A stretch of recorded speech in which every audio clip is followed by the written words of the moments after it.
March, 2010. In the distance, the looming ash cloud of Mount Fuji's eruption that took a quarter of the mountain's southeastern summit off can be seen. Precautions were taking effect once the eruption was known. 24 hours after the eruption, the country's experts had worked day and night to subdue the ash cloud that threatens its capital. Remarkably, despite the danger that they walked into, they managed to minimize the ash cloud's range to 229.59 square miles, 594.64 square kilometers surrounding Fuji, an exhausting effort that paid off. Unfortunately, western Gotemba, southern Fuji Yoshia, and northern Fujinomiya are rendered inhabitable for at least 5 years until all of the ash and debris are cleaned up. But besides that, life within Japan continues on.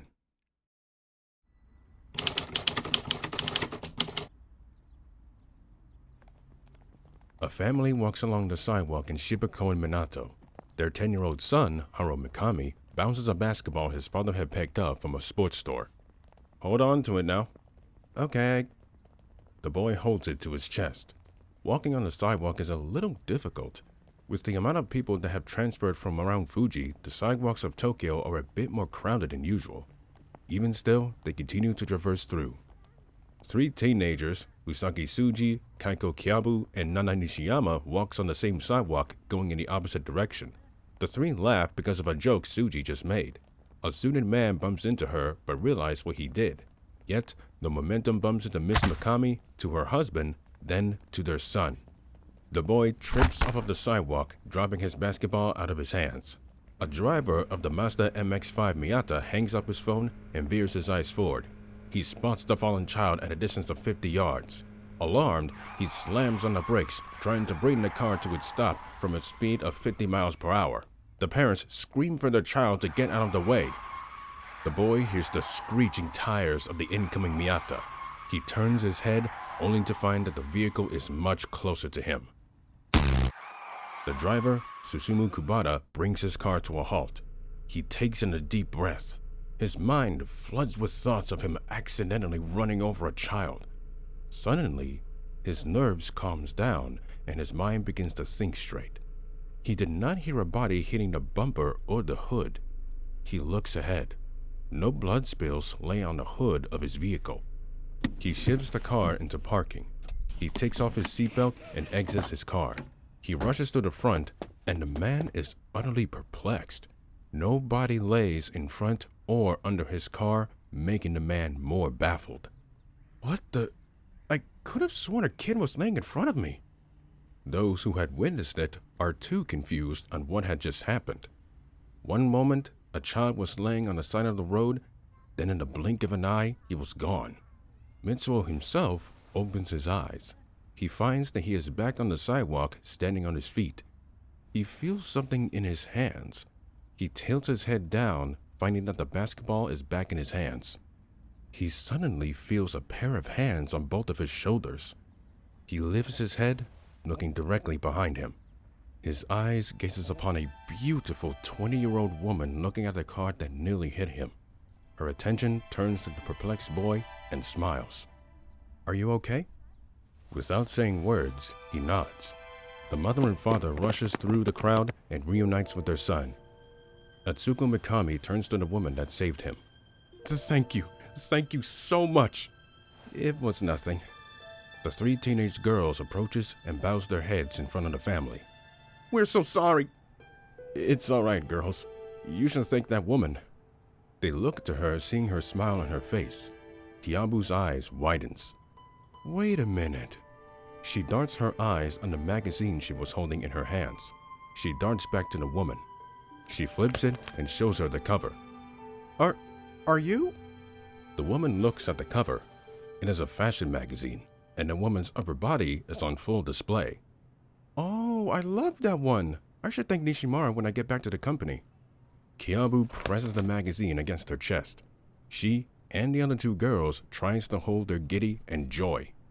Oh my God. You're Honda. Emiko Honda? Honda nods her head, confirming her identity. The girls happily freaks out. Can I take a picture with you? Of course. The young teenager shrieks, but she suppresses it. She goes up and stands next to Emiko. Her friend Nishiyama takes out her smartphone. The two poses and the picture is taken. The teens turn to amongst themselves, jumping up and down with joy. Kubata approaches the Mikami family. Hey, is your son okay? Yes, he's fine. All thanks to Miss Honda? They all turn to Emiko, only to find that she no longer stood there. She had disappeared without anyone looking her way. Emiko Honda, huh? Never thought I'd see a Class S Esper, let alone a model.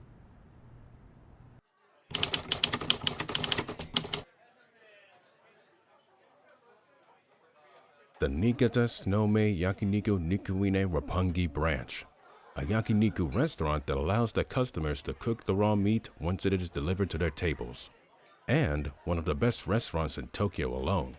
Inside, its reserved seats are taken by business partners, couples, friends, and some politicians with their friends. The front door opens.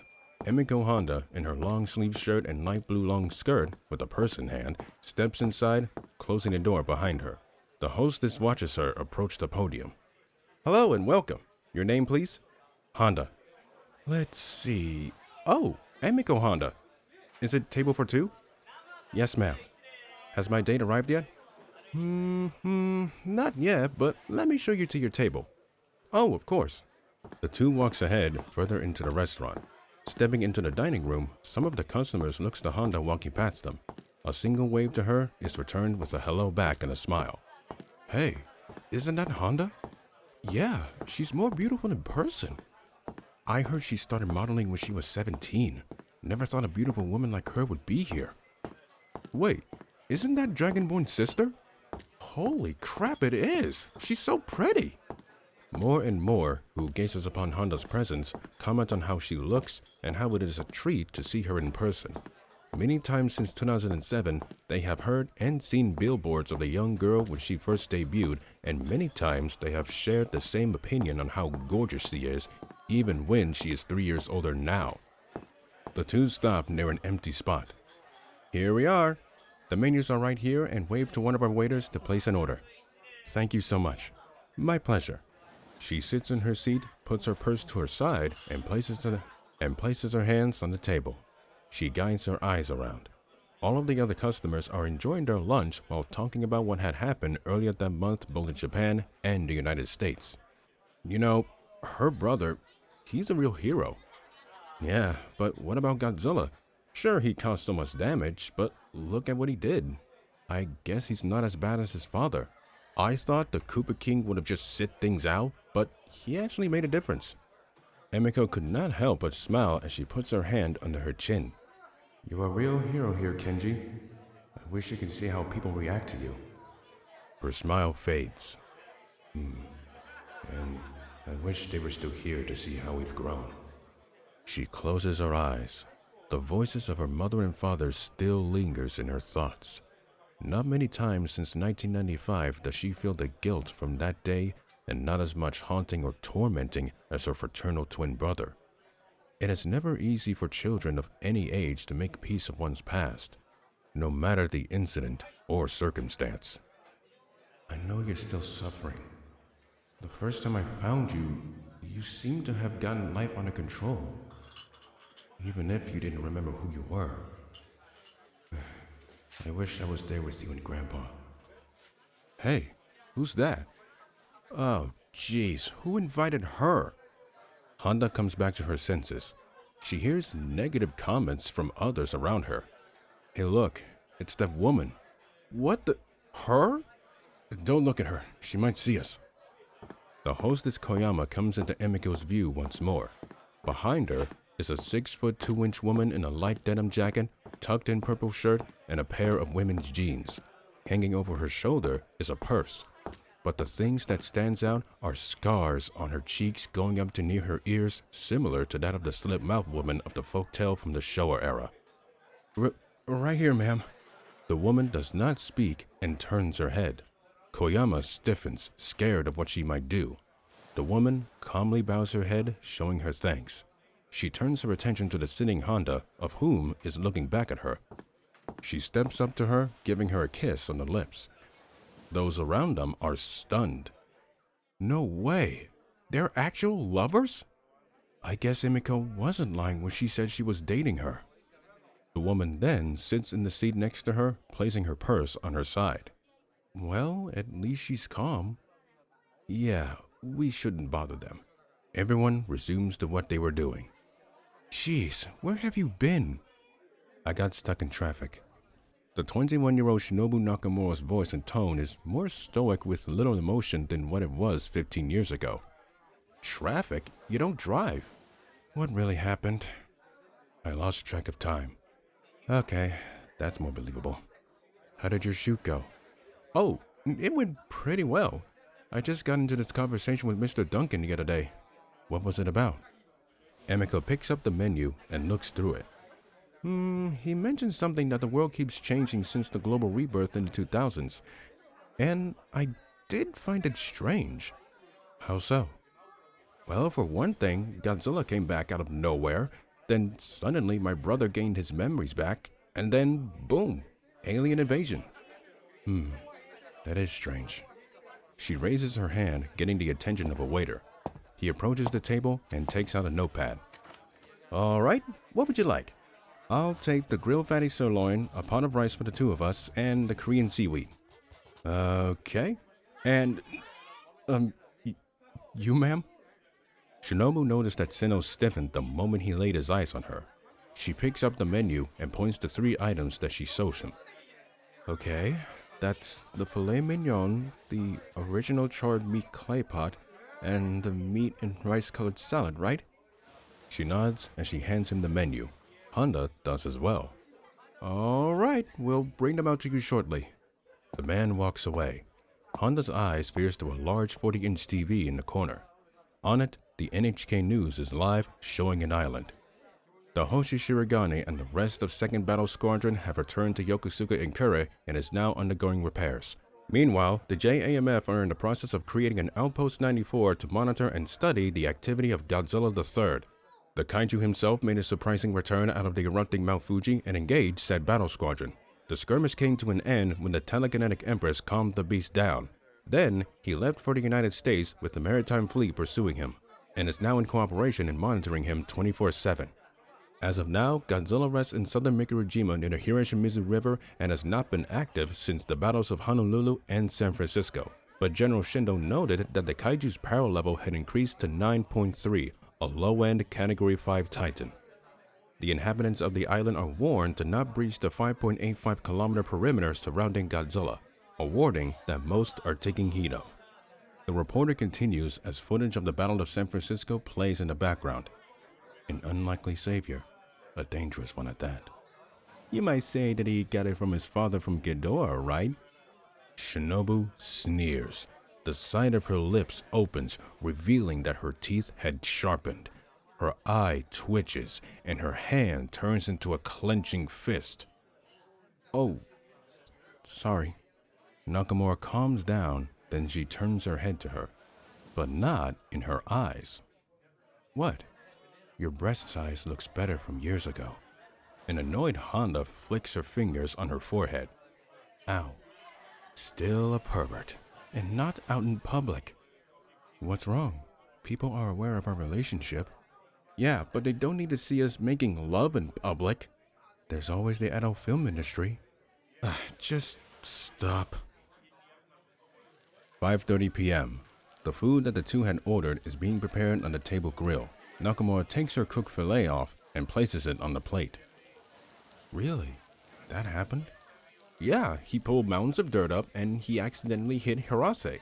He apologized, but Sensei was not pleased. My own students started to pay more attention on how to use mana properly. They'd still be scared of me regardless. And who helped you? Nakamura doesn't respond, but she smirks. Made you smile. The two takes a bite of their steaks. This is really good. Glad I picked this place out. By the way, about your conversation with that Naborian commander, Emiko stops from taking another bite. Is what he said true? I can't imagine a civilization living with or dying by that thing. The way that Shinobu said it without mentioning the name had more venom to it. Honda places the chopsticks down on the plate. Yes. The way he described it was like something I've never heard of before.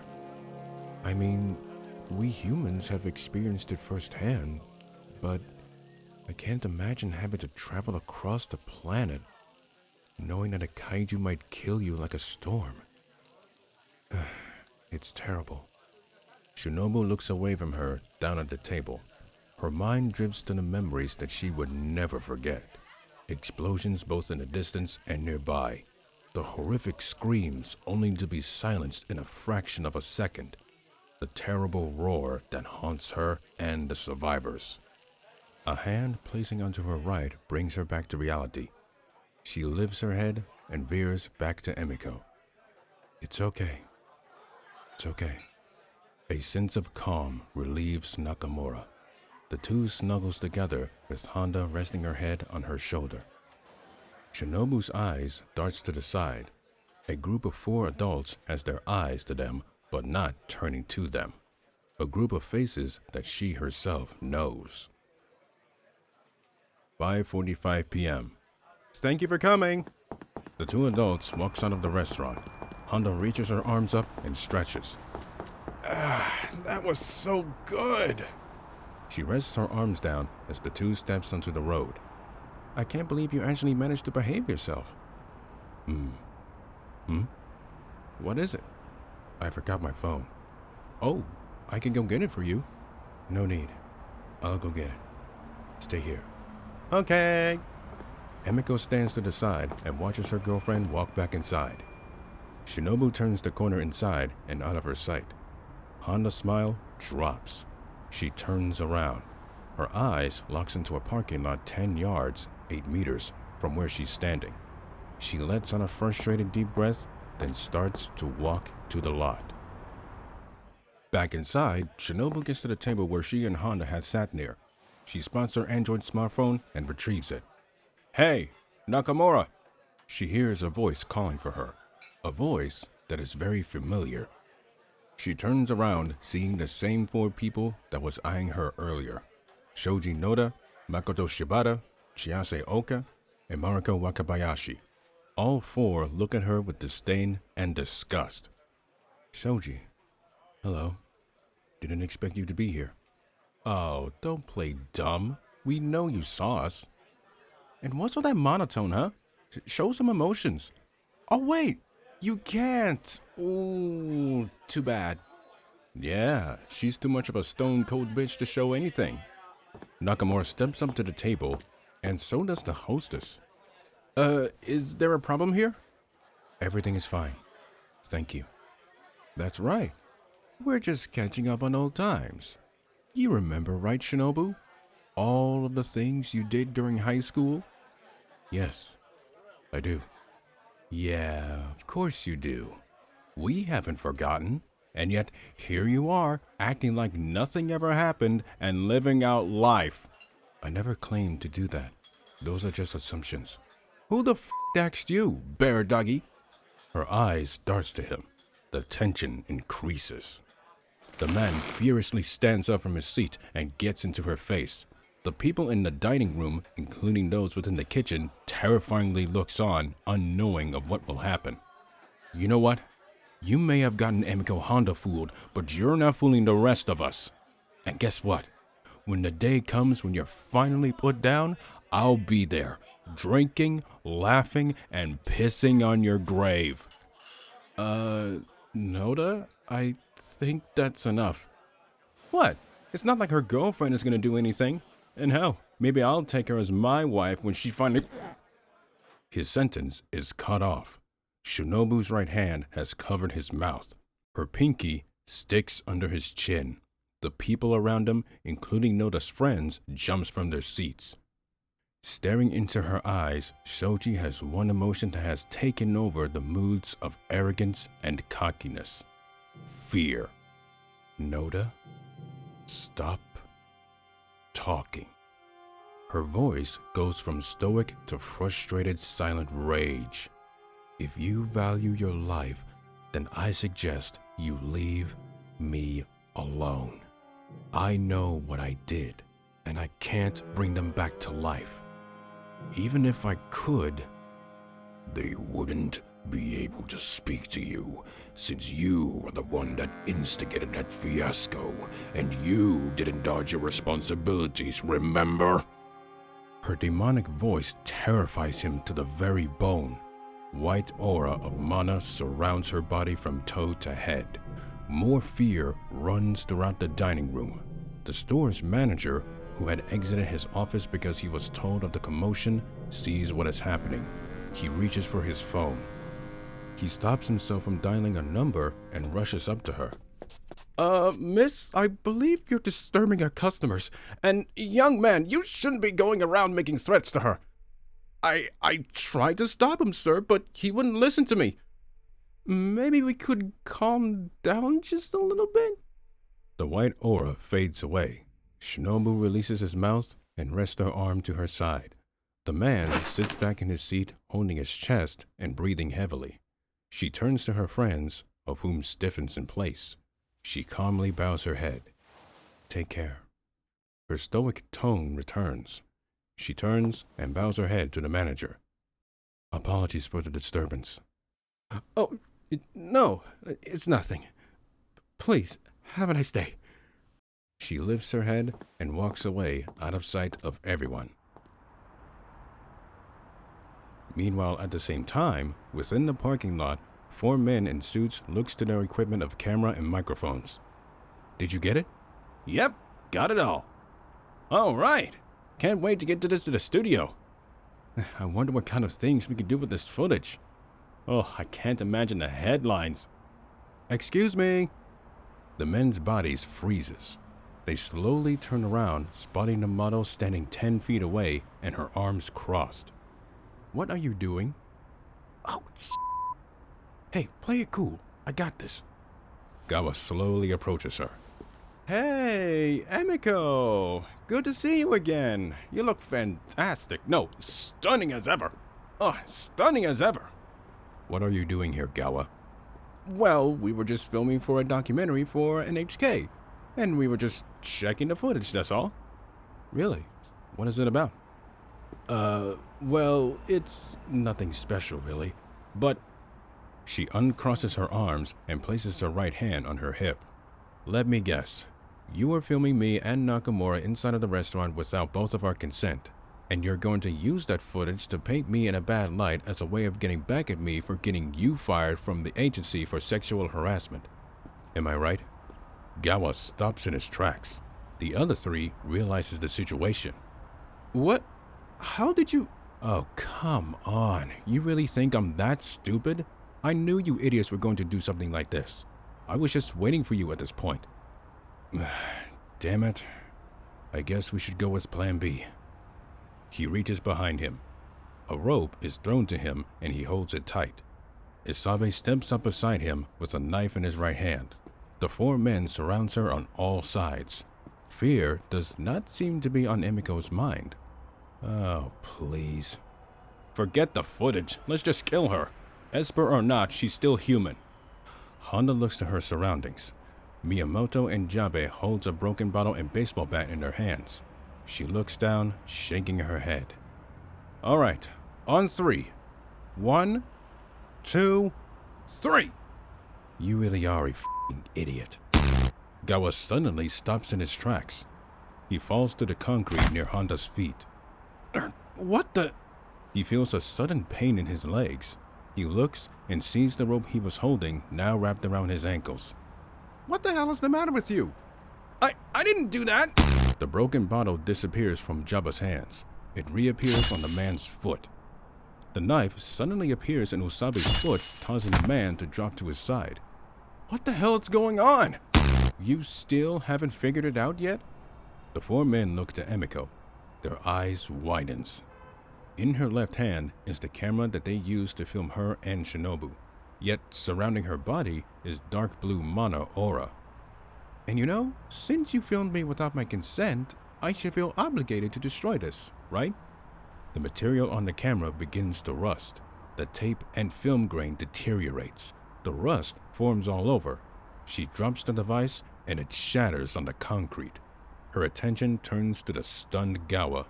She kneels down, resting her hands on her knees. Now, pop quiz. What kind of ability do you think I have? Teleportation? Bah, wrong. She grabs him by the shirt and pulls him up. His eyes lock into hers, which are glowing.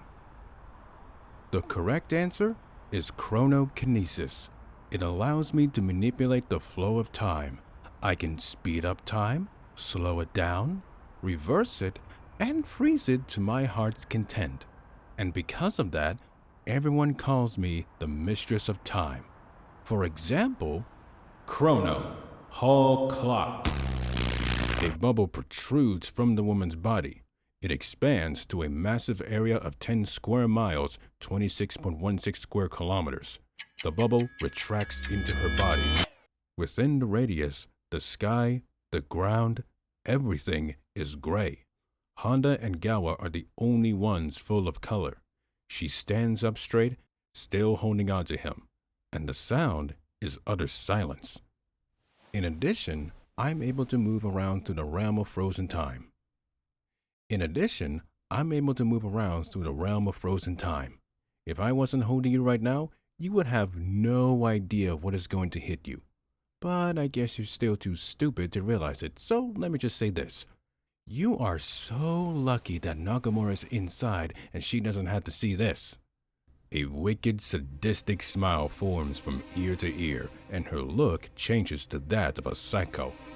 Because I'm much worse than her in almost every way. Take a look at your arm. Gawa hesitantly lifts his left arm. His skin is aging by 10 years. The hair turns from pitch black to light gray. It is as if he has already lived on Earth for years. And this is me not manipulating your condition. I'm manipulating your age. In other words, you're slowly but surely getting further into the grave until you are nothing but dust.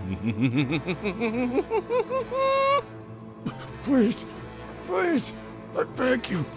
I'll do anything. Anything? Yes, have mercy, please. Okay. If you do this again, I will find you, and I will kill you. Got it? He nods his head intensely. His age reverts back to what it once was. Honda herself regains her calm composure. Resume clock. Time around them resumes. Emiko lets go of the man. The wounds and weapons they wielded disappears, but their cameras are still destroyed. They scatter to their feet and runs to a van. Its engine turns on and gets out of the parking spot. Emiko steps out of the way and the van drives off onto the road, out of sight of the mistress of time. That was close. She scratches the back of her head. I've had this power since Kenjiro gave it to me.